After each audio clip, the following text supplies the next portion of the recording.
Então, pessoal, como é que vai funcionar a nossa brincadeira hoje? Vocês vão nesse site, kahoot.it, pesquisa no Google, coloca esse pin aí, e a gente vai fazer o seguinte.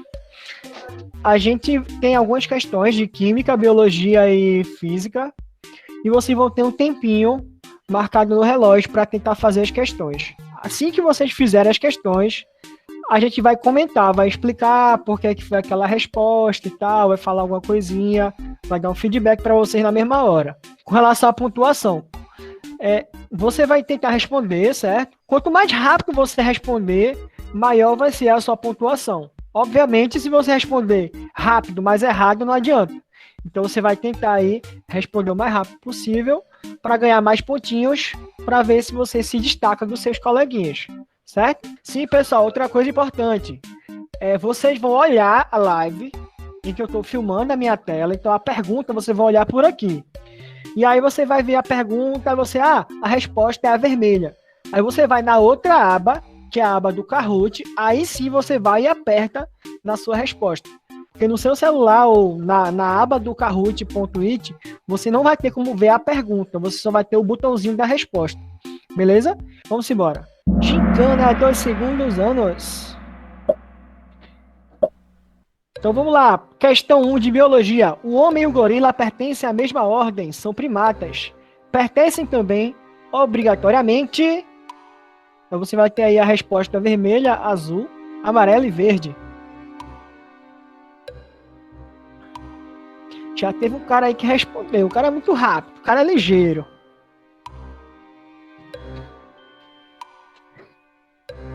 ...70 segundos, ainda faltam 10 pessoas para responder aí. Eita, minha gente, vamos uma coisa facilzinha dessa de biologia. Lembrem das categorias taxonômicas. Falta mais alguém responder? Tinham quantos na sala? É isso que eu queria saber como é que eu vejo. Bom, 10, 9, 8... Vamos lá, então... A maioria respondeu corretamente. Jeane, por favor. Vejam só. Se a pergunta diz que... Ele diz que o homem e o gorila pertencem à mesma ordem. São primatas.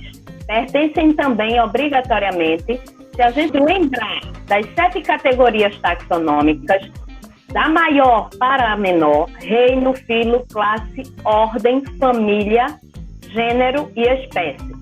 Então, reino, filo, classe, ordem. Se eles pertencem à mesma ordem, consequentemente, eles vão pertencer também às outras 3 categorias taxonômicas que antecedem a ordem, que seria a classe, o filo e o reino.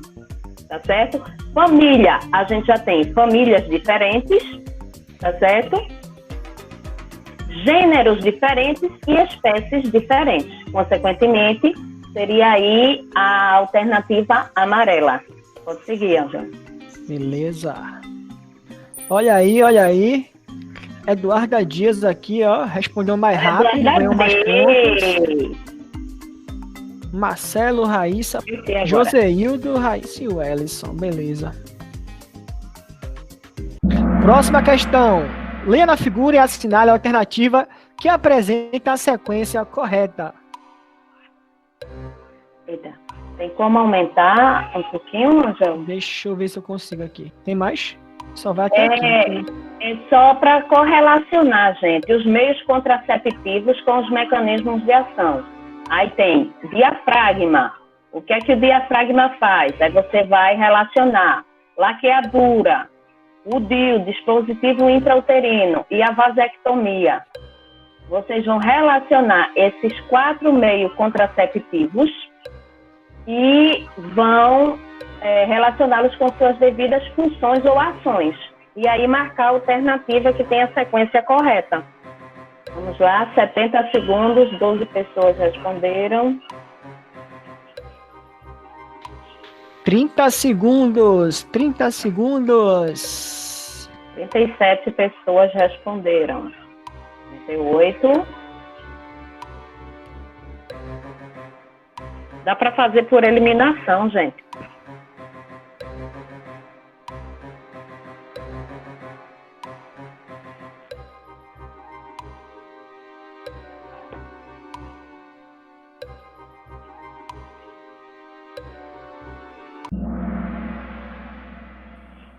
26 pessoas acertaram. Tu coloca aí a pergunta. Agora, aí ficou maior, né? Aí assim, correlaciona alguns métodos de anticoncepção com seus respectivos mecanismos de ação. Método de anticoncepção. Diafragma. Qual a função do diafragma? O que é que ele faz? O diafragma é uma circunferência de borracha onde ela é colocada na entrada, logo depois, na entrada no colo do útero, onde a gente chama colo do útero, no final da vagina, na entrada do útero, onde a função do diafragma é impedir, na verdade, aí, a passagem dos gametas da vagina para o útero. É o método que a gente chama método de barreira. Ele impede que os espermatozoides eles cheguem até o colo do útero. Aí, laqueadura. A laqueadura é um método no qual, esse método, as tubas uterinas, elas são cortadas para impedir o avanço do ovócito, para que ele seja fecundado.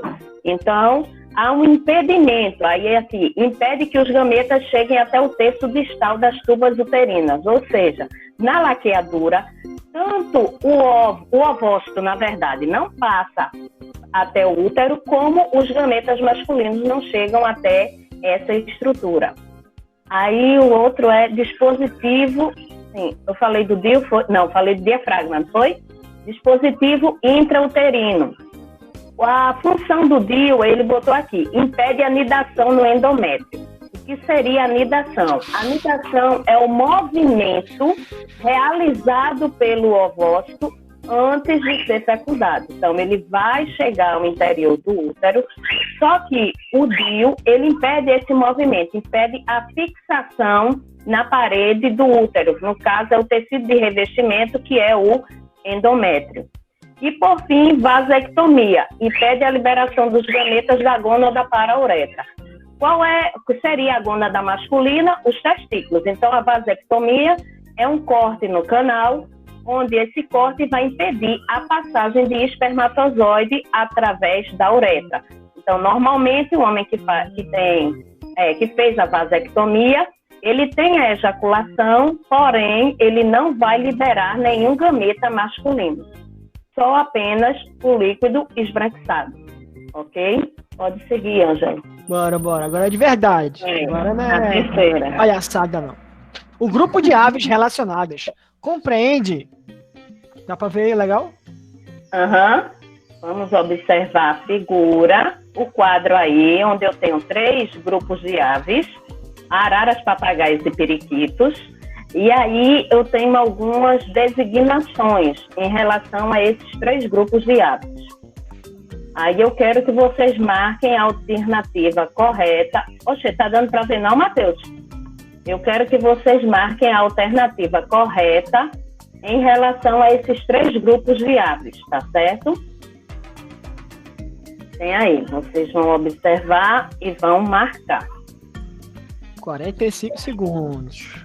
Agora 30 segundos, 40 pessoas com certeza. Não acredito, Felipe. Levou um negócio fácil desse.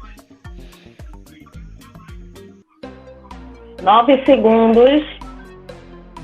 7, 5, 4, 3, 2, 1. 19 pessoas acertaram. Vejam só. Aqui foram 3 grupos de aves: araras, papagaios e periquitos. Aí o que você iria observar? Primeira coisa, da regra da taxonomia. Isso eu dei em aula presencial a vocês, e foi colocado a aula passada, porque foi aula do EducaPE. Então, a primeira regra é que toda espécie, ela tem um nome constituído, a nomenclatura binominal, ou seja, ela é constituída por 2 palavras. Um epiteto, que é a primeira palavra, é o epiteto específico, o epiteto referente ao gênero. E a segunda palavra é o epiteto específico respectivo à espécie. Então, eu tenho aqui arara vermelha, arara canga, arara canidé. Todas pertencem ao mesmo gênero. A primeira palavra é ara. Aracloropterus, Aramacoa, Araraúna. Então, ara são animais que pertencem ao mesmo gênero, porém são 3 espécies diferentes. Papagaio. Papagaio verdadeiro, papagaio da cara roxa e papagaio chauá. Esses 3 papagaios, eles também pertencem ao mesmo gênero Amazona. Só que um é Amazona estiva, Amazona brasiliensis e Amazona, esse nome complicado que eu não vou dizer. Então, se eles têm mesmo gênero, mais uma vez, mas 3 gêneros iguais e 3 espécies diferentes. Periquitos, periquito da cabeça azul, periquito rei e periquito da caatinga. Então, aratinga, aratinga, o gênero, Acuticaudata é a espécie. Então, eu tenho 3 gêneros, os mesmos gêneros de periquito, porém 3 espécies diferentes. Então, ao todo, eu tenho 3. Eu vou ter, na verdade, 9 espécies, que são 9 espécies de animais diferentes, porém 3 gêneros. O gênero arara, o gênero amazona e o gênero aratinga. Então, são 9 espécies e 3 gêneros para quem marcou a alternativa correta. Pode seguir, Angela. Ok, então, o Ellison aí, ó, na frente, respondeu mais rápido. Arthur, Clara, Anthony e Ashley. Ashley Fabiana. É Fabiana. Acho que não coube, né? Beleza. Próxima. A próxima é de Química. Sejam dadas as equações termodinâmicas, todas a 25 graus e 1 atm. Qual você escolheria como fonte de energia? Presta atenção, galera. Deixa eu aumentar aqui para ficar mais fácil. Gente, vocês assistiram as videoaulas que eu disponibilizei semana passada? Esse conteúdo estava lá, tá certo? Quantos responderam, Ângelo, que tá tão pequenininho para que eu veja aqui? De acertos? Mas nem rodou ainda. De acerto não, de pessoas que responderam. Ah, sim, é porque eu aumentei a imagem e acabou diminuindo o que tá ao redor. É porque tá escondidinho lá no cantinho da tela. 24 acertos. 24. Olha aí, não foi um número ruim, não. Vejam só, coloca a pergunta, Ângelo. Isso. Vejam só, nós temos aí 5 equações, certo? Se vocês observarem, a questão está querendo que você diga, sob o ponto de vista energético, qual dessas reações aí você escolheria como a maior fonte de energia. Não, como fonte de energia, desculpa. Então, vejam, todas essas equações, o ΔH delas está negativo. Tem um menos aí na frente desses valores. Isso quer dizer que essas equações, elas são todas exotérmicas. O que isso quer dizer? Quer dizer que elas liberam energia quando elas estão produzindo, né, o produto final. Então, do lado que antecede a setinha, nós temos os reagentes. Do lado que vem depois da setinha, nós temos o produto que é formado, tá certo? Então, fica reagente antes da seta, produto depois da seta. Todas essas equações são exotérmicas. Exo, libera o quê? Calor, libera energia. Então, os valores do ΔH, quando há liberação de energia, são negativos. Mas qual é? Aqui está como fonte de energia maior, não é isso? É a alternativa C. Por quê? Porque ela está liberando mais energia. Veja que ela está liberando 399,1. As demais estão abaixo desse valor. Então, a terceira equação é a alternativa correta, tá bom? Próxima, Ângelo. O Ellison ainda está na frente, depois vem Anthony, Arthur, Ashley e Eduardo. Beleza. segunda questão de química. Considerando as equações termoquímicas e seus respectivos ΔH de formação, indique o reagente que, em relação aos produtos, possui maior energia. Deixa eu aumentar a imagem. Pronto.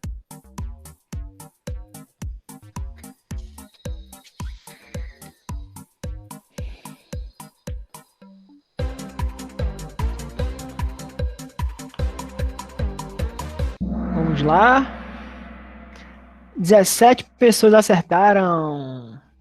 Aí, pronto. Pronto, vamos lá. Vejam só, a questão ela pede que vocês indiquem o reagente que, em relação aos produtos, possui maior energia. Lembrando, reagente é quem está antes da setinha, produto é quem está depois da setinha. Essa questão ela é bem tranquila, porque se vocês observarem direitinho, o ΔH de formação da letra A, ele está positivo, né? E da letra C também está positivo. Logo, essa equação aí, essas equações, elas são endotérmicas. Elas absorvem energia, elas não liberam. Já na letra B, a gente tem o ΔH de formação negativo. Então, quer dizer que ela é uma equação exotérmica, está liberando energia. Observem que o iodo, ele libera energia na formação desse produto. Logo, ele é quem possui a maior energia, tá certo? Porque está liberando para a produção desse produto aí. É a única reação com ΔH negativo. Observem isso, gente, quando a gente vai falando sobre liberação e absorção de energia. E se liguem nessa questão, quem está antes da seta é reagente, quem está depois da seta é produto. Pode prosseguir, Ângelo. Opa, Anthony subiu aí, ó. Primeiro lugar. Arthur e Ashley agora. Ok, vamos para a terceira questão de química. Analise as afirmativas abaixo.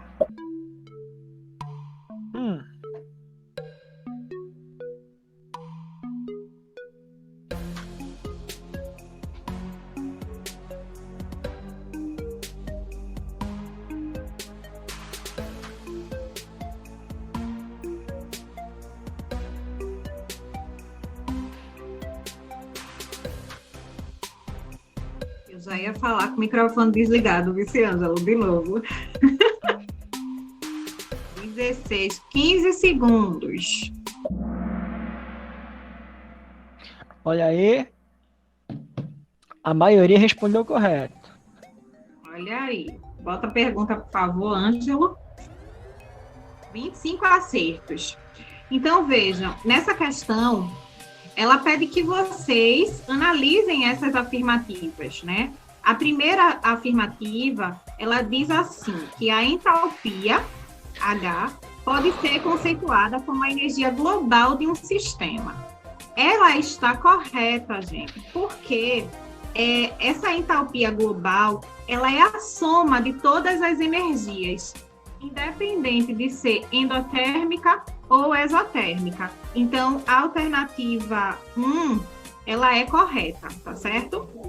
A 2 diz assim, uma reação exotérmica apresenta ΔH positivo. Não, gente, tá errado. Exotérmica apresenta ΔH negativo, a liberação de energia. Quem tem ΔH positivo são as reações endotérmicas, as que absorvem energia, tá certo? Então, 1 está correto, 2 está incorreto. A 3, ela também está correta. Ela diz que o calor de reação de um processo químico será dado por ΔH. Está correto, porque o calor da reação, ele compreende a variação do calor absorvido pela reação. É o que eu justifiquei na alternativa 1, que também estava correta. Então, a gente tem 1 correto, 2 incorreto e 3 correto. Logo, a alternativa que estava certa era a alternativa E, onde dizia... não, né, gente? Tinha só 4 opções para vocês, mas onde dizia que 1 e 3 são corretas. 1 e 3 são corretas, tá bom? Ok. Pronto, Ângelo. Próximo. Beleza. Agora vamos para a física. Anthony, aí, ó. Anthony se mantendo no topo. E agora Ashley está subindo aí com a velocidade da luz. Ashley está bem pertinho de Anthony. Tá. Bem pertinho. Acertou 6 vezes seguidas, de uma vez. Vamos Não embora. errou nenhuma ainda. Parabéns para Ashley. Ok, galera. Julguem as afirmações verdadeiras ou falsas e marque na ordem a sua combinação. Então, um pouquinho aí de ótica, né? Os princípios.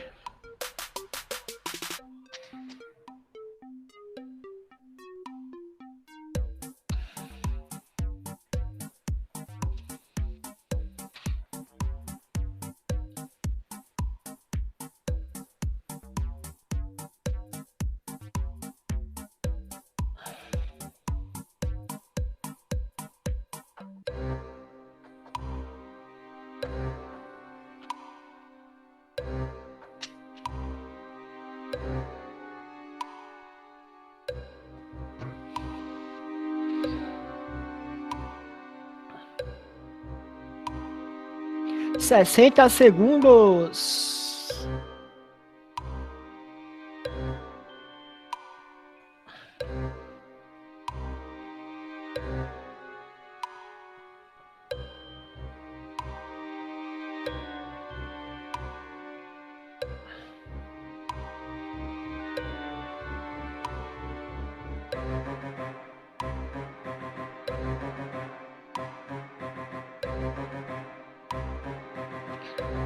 Dez segundos. 9, 8, 7, 6, 5, 4, 3, 2, 1. Ok, então 16 pessoas acertaram. Beleza, vamos comentar aqui. Se meu caro colega Creibinho também quiser comentar. Então, primeira afirmativa. Um corpo opaco quadrado possui uma sombra quadrada. Isso é uma prova do princípio da independência. Não. O princípio aí seria da propagação retilínea da luz. Se ele é quadrado e a sombra também é quadrada, é porque a luz, né, ela se propaga em linha reta, né? Formando deixando o mesmo formato do objeto e da sombra. Então essa afirmativa é falsa. Segundo, um motorista olha pelo espelho retrovisor e vê o passageiro. Pelo mesmo retrovisor, o passageiro vê o motorista. Isso é a prova do princípio da reversibilidade. Perfeito, isso aí é verdade. Terceiro, a luz se propaga em linha reta em qualquer que seja o meio. Esse nome, qualquer, quando você vê em algum lugar, qualquer, sempre, todo, nunca, você já fica com cautela, certo? Essa afirmativa ela é falsa, porque a condição que você pode considerar a propagação em linha reta, que é um dos princípios, é que o meio seja homogêneo. Se o meio não for homogêneo, como por exemplo, você está andando pela BR e você olha ali no horizonte o asfalto quente, você vê que a luz ela gera um borrão assim, ó, ela fica meio ondulada, se você gera uma espécie de miragem, né? Então isso acontece porque, como o ar perto do asfalto, ele tem diferentes temperaturas e aí vai ter diferentes densidades, a luz ela vai passar por ele e vai sofrer vários pequenos desvios. Então, ela só vai realmente se propagar em linha reta se o meio for homogêneo, ideal, que é o caso das questões de ensino médio, geralmente. Afirmação 4. Se um raio de luz percorre um caminho no sentido XY, também percorre no sentido YX. Verdade, essa é a ideia do nosso princípio da reversibilidade, ok? Bom, pelo menos 16 acertaram, né? Então essa questãozinha aí foi bem tranquila com relação aos princípios, né? Arthur já tá subindo aí no pódio, já tá em terceiro lugar. Beleza, beleza. Vamos para a próxima. Vamos brincar com triângulos semelhantes na física. Isso aqui eu vou ler para vocês. Um feixe luminoso partindo de uma fonte multiforme incide sobre um disco de 10 centímetros de diâmetro. Diâmetro é diferente de raio, né? Diâmetro é 2 vezes o raio. Sabendo-se que a distância da fonte até o disco é 1/3 da distância do anteparo, do disco até o anteparo, né? Ou seja, a altura do disco até o anteparo aqui embaixo, a altura é 1/3 dela, já desenhei aqui.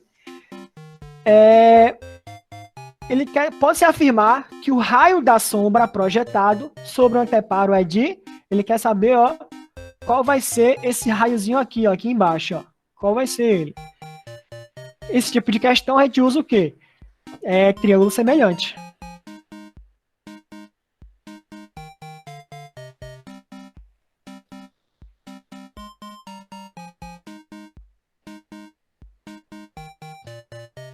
Vinte pessoas já responderam aí.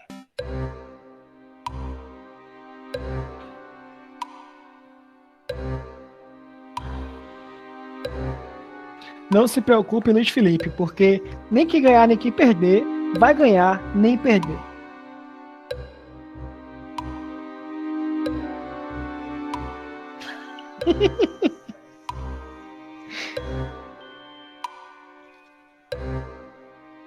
Dez segundos!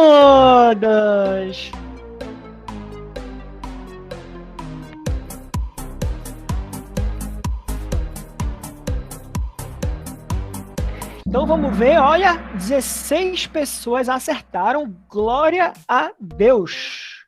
Ok, então ele queria, o que a gente vai ter ali, pessoal, é um caso muito clássico de trabalhar com sombras. A gente geralmente trabalha só com o lado.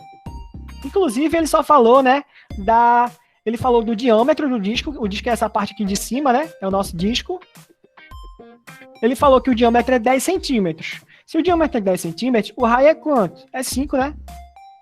5. Isso aqui é um 5, eu juro que é um 5. Beleza. Ele quer saber qual vai ser o tamanho dessa base aqui, eu não sei qual vai ser.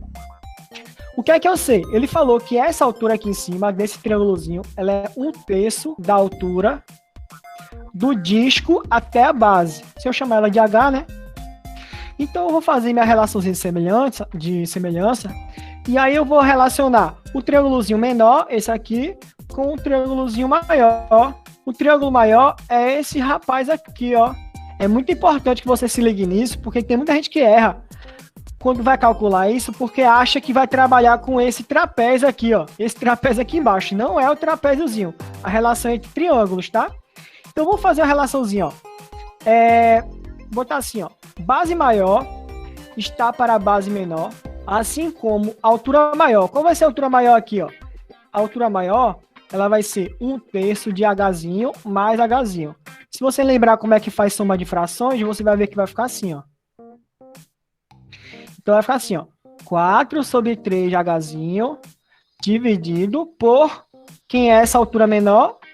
1/3 de Hzinho. O mais legal nessa situação é porque a gente vai poder simplificar esse 3 com esse 3, esse H com esse H. E a gente vai ter o seguinte, a gente vai ter B sobre 5 é igual a 4. Então, qual vai ser a nossa base da sombra, né? Vai ser 5 vezes 4, que é 20 centímetros. Então, foi basicamente isso aí, galera. Ok? Então, 16 pessoas acertaram. Próxima. Vamos ver aqui, ó.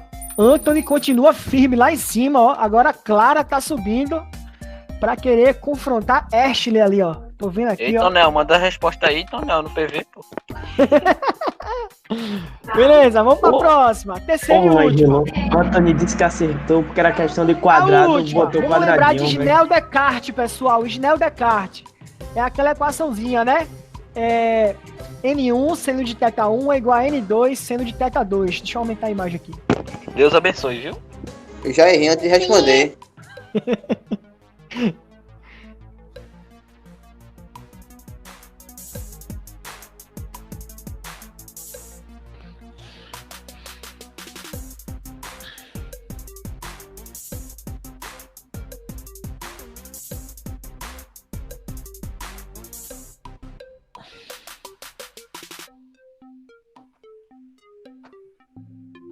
Ei, Ângelo, pega leve aí, pô.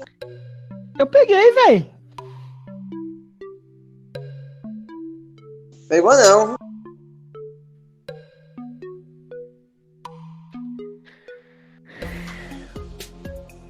35 pessoas já acertaram. Olha aí. 36 agora acertaram. Pra mais, viu? Responderam, Ângelo.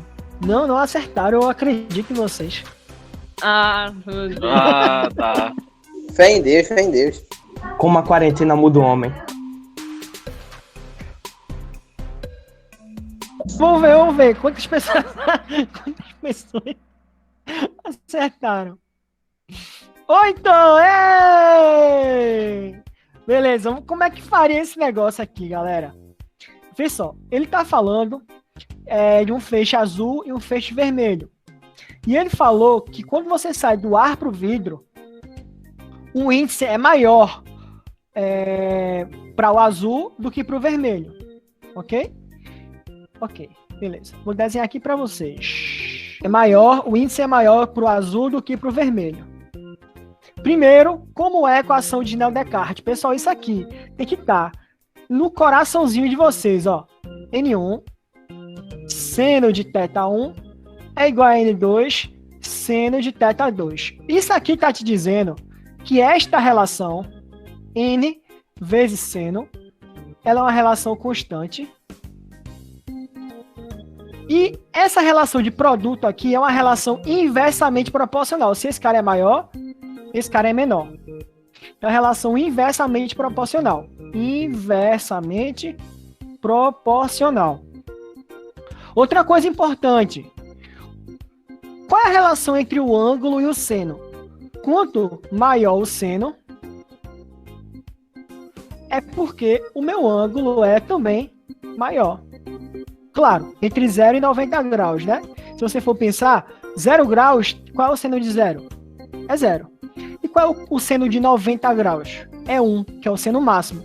Então, o menor ângulo 0, o maior ângulo 90, quando você vai aumentando o ângulo, você aumenta também o seno e vice-versa. Ok? Essa é a relação entre o ângulo e o seno.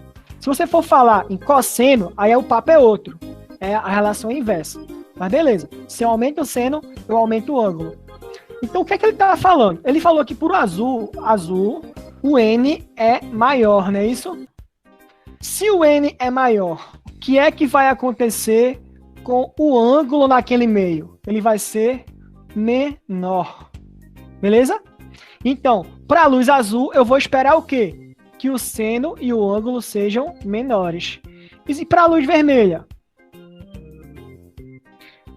Eu vou esperar que o ângulo e o seno sejam menores. Ok, aí você vai para aquele desenho lá. O desenho ele tá assim, ó. Eu tenho a divisão, a gente chama de dióptro, né? Aqui eu tenho o ar e aqui eu tenho o vidro. Esse meio aqui é o vidro.